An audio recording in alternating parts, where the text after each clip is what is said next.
Fala galera, aqui é o professor Thaleson Reis e essa é a nossa segunda aula falando sobre a estrutura interna da Terra, deriva continental e placas tectônicas.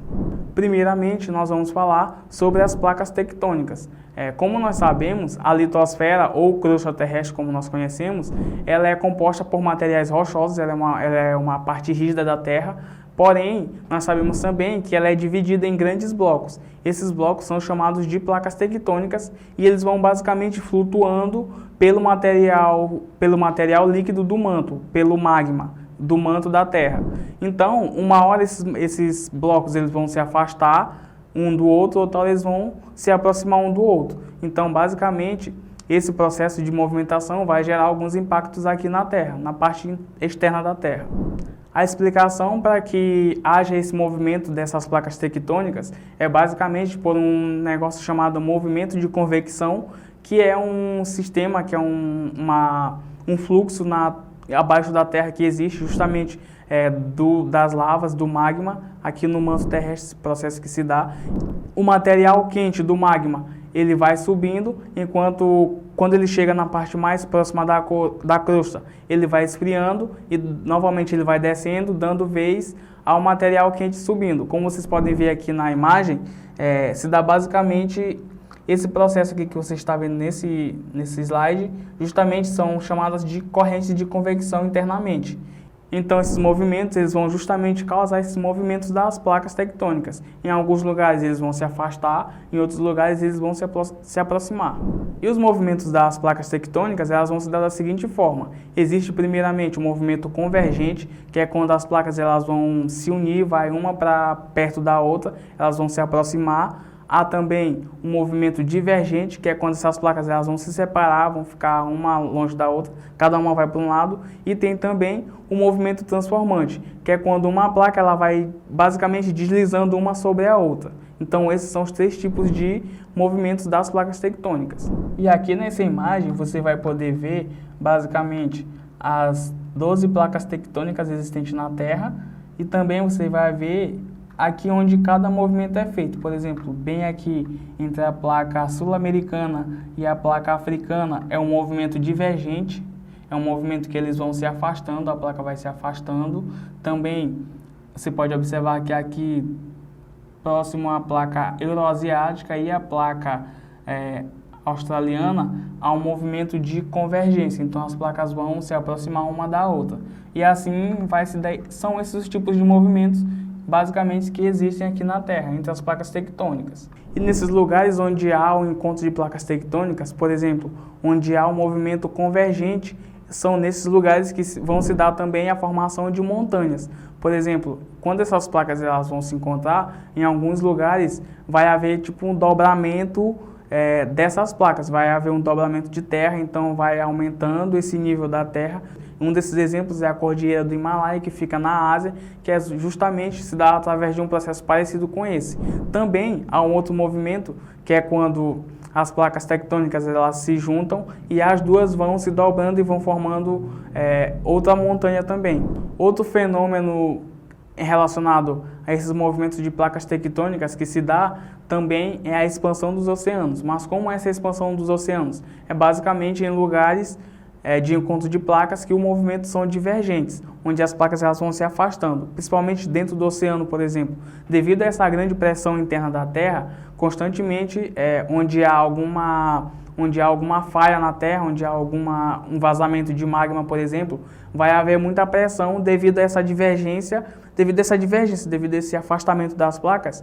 Então, o material do manto ele vai subir, justamente devido a essa pressão interna da Terra, e ao subir, ele vai encontrar a água gelada do oceano. Então, essa rocha, esse magma, ele vai se transformar em rocha e vai se solidificar. Daí, vai continuando esse processo. Então, dessa forma, os oceanos vão se expandindo e vão se afastando, por exemplo, os continentes. Foi basicamente dessa forma, por exemplo, que se deu esse afastamento entre a América do Sul e a África.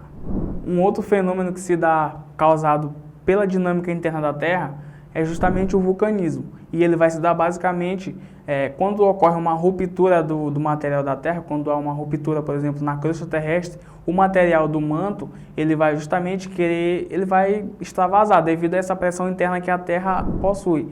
Então ele vai sair através de gases, através de lavas, que é justamente o magma terrestre que vai sair através de lavas, que depois vai se solidificar em rochas, e também através de gases.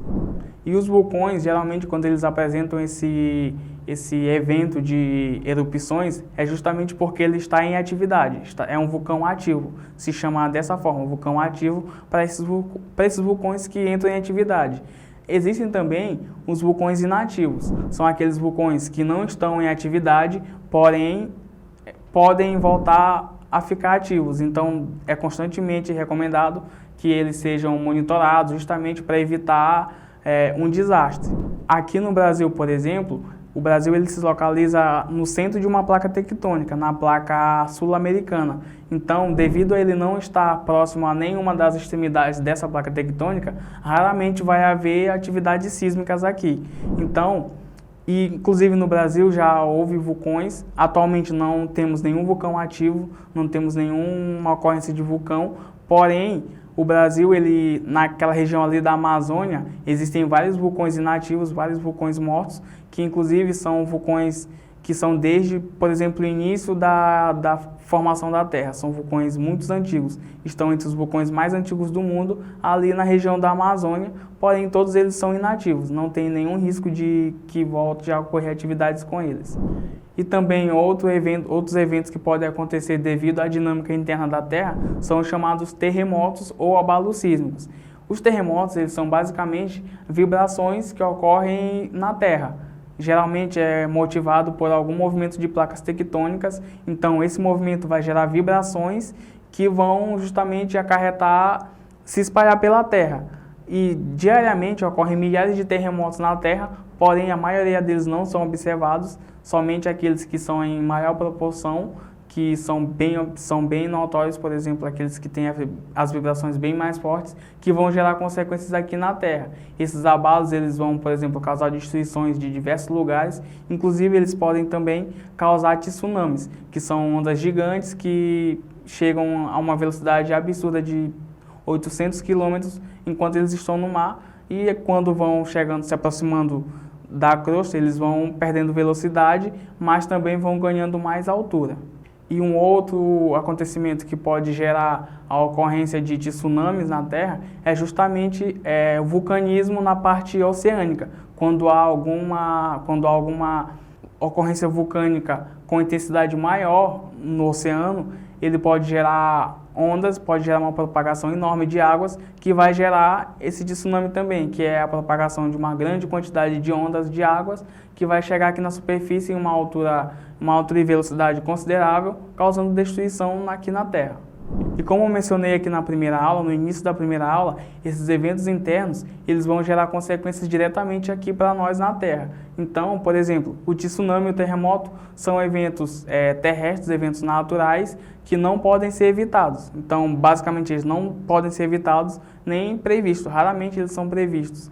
Porém, devido a esse fato de eles não poderem ser evitados, justamente existe a questão da precaução. Alguns países que vivem, por exemplo, em áreas próximas a encontros de placas tectônicas, eles trabalham constantemente nessa prevenção, nessa conscientização e também na preparação de pessoas para enfrentar esses eventos quando ocorrerem.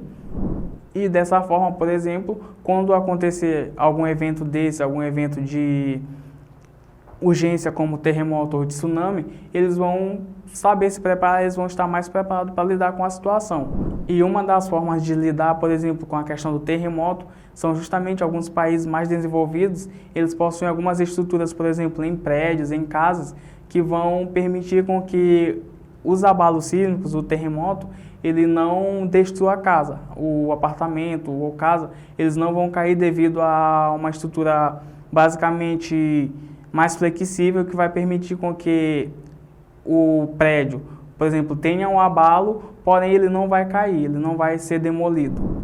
E essas técnicas, essas tecnologias, elas são extremamente caras, por isso elas raramente vão ser encontradas em países pobres. Um dos exemplos que a gente pode citar é em 2010, no início do ano de 2010, ocorreu um intenso terremoto no Haiti, com cerca de 7 pontos na escala Richter, que matou aproximadamente 250 mil pessoas nesse país. E, posteriormente, ocorreu um terremoto ainda maior, um terremoto de 8,8 pontos na escala Richter, no Chile.